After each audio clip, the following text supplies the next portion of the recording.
May I now invite Dr. Linus von Castelmur, Ambassador of Switzerland to India and Bhutan, to give the opening address of the evening. Good evening to everybody, honorables, excellencies, professors, doctors, ladies and gentlemen, dear friends. A very warm welcome to tonight's Design Dialogues at the Swiss Embassy.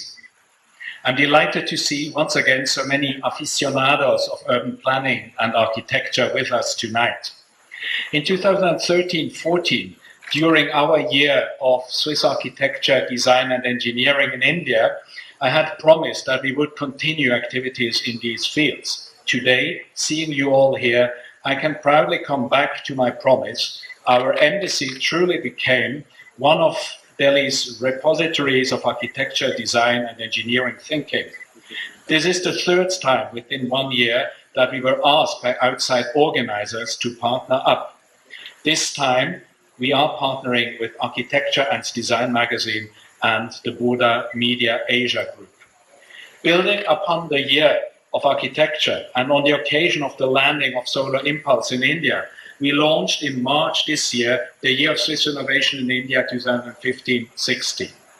Solar Impulse is a solar-powered aircraft designed to remain in the air day and night without using one drop of fuel. As an idea born in Switzerland, the Solar Impulse project embodies many of the features that characterize Switzerland as a global leader in innovation: pioneering spirit, entrepreneurship, excellence in research and development, well-educated and well-trained people, and a fine-tuned collaboration between the private and the public sector. During this year, the spotlight is on topics such as renewable energy, green buildings, robotics, intellectual property rights, digital innovation, design and artistic performances based strongly in science and innovation. These are disciplines which Switzerland excels in.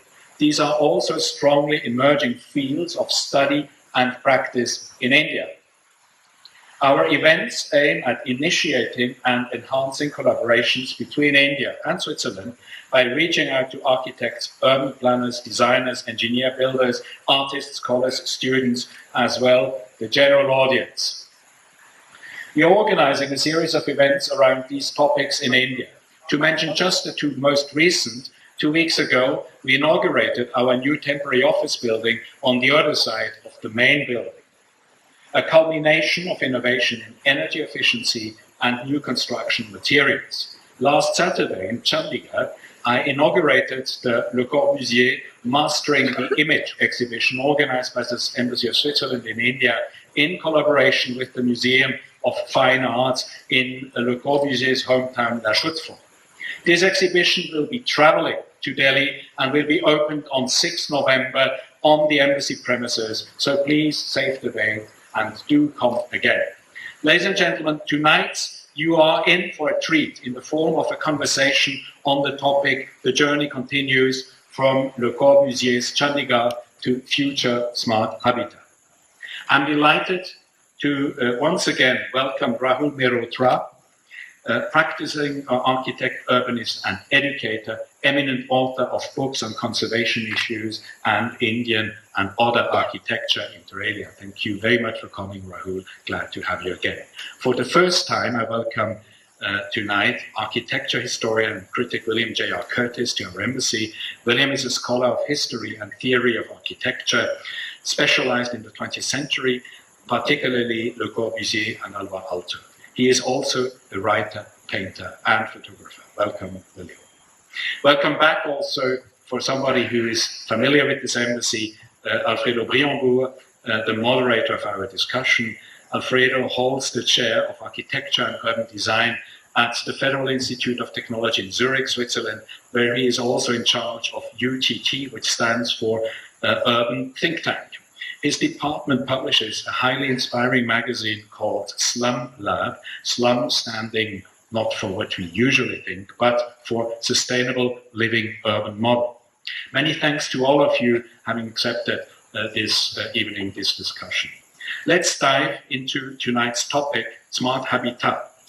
Undergoing a major demographic transition, cities are growing fast in India.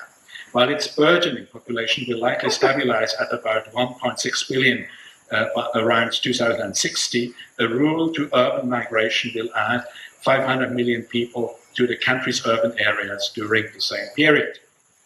The rising pressure on city systems due to these phenomena is further accentuated by increasing climate change risks. Hence, cities are being increasingly challenged by urban growth, poverty, and climate change risks, and therefore looking for solution and support for dealing with these challenges. In a very modest way, Switzerland is proud to contribute to the discussion about smart habitat, also through the work of the Swiss Agency for Development Cooperation. Switzerland supports city authorities in addressing upcoming challenges due to climate change impacts through the new project called Capacity Building for Low Carbon and Climate Resilient City Development in India, short CAPACITIES. It aims at strengthening cities' capacities for planning and implementing measures for reducing greenhouse gas emissions and for coping with the effects of a changing climate in an integrated manner.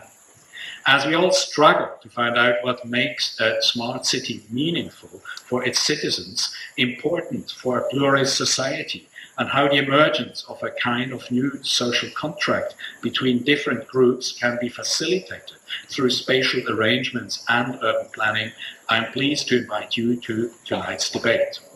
But before trying to look far into the future, let's not oversee the fact that there are valuable lessons to be learned from the past.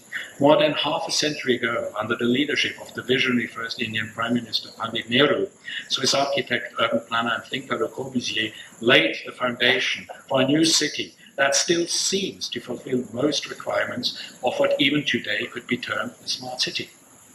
By integrating the principles of light, space and greenery in the planning of Chandigarh, he showed that smart solutions are not necessarily driven just by technology. And by listening to the needs of society and merging old traditions with modern techniques and building upon neighborhood concept, he was able to give people access to basic services and a decent life. Security concerns were addressed through soft concepts like enhanced social interaction and sustainable development through educational facilities and manufacturing jobs nearby. The promotion of walking and cycling and the creation of public transport system eventually also contributed to improve the quality of life of all inhabitants. While I leave the floor to the experts on how to tackle challenges of habitat, I would suggest that we focus on the people living in these cities. Urban planners and architects cannot, or should I say, should not, work in isolation from society. The role and the needs of society in the planning and building process at the local and regional level will be pivotal to any future smart outcome. Dear friends, I feel that it's high time to talk about the res publica, the common good, the citizens and the civic spirit.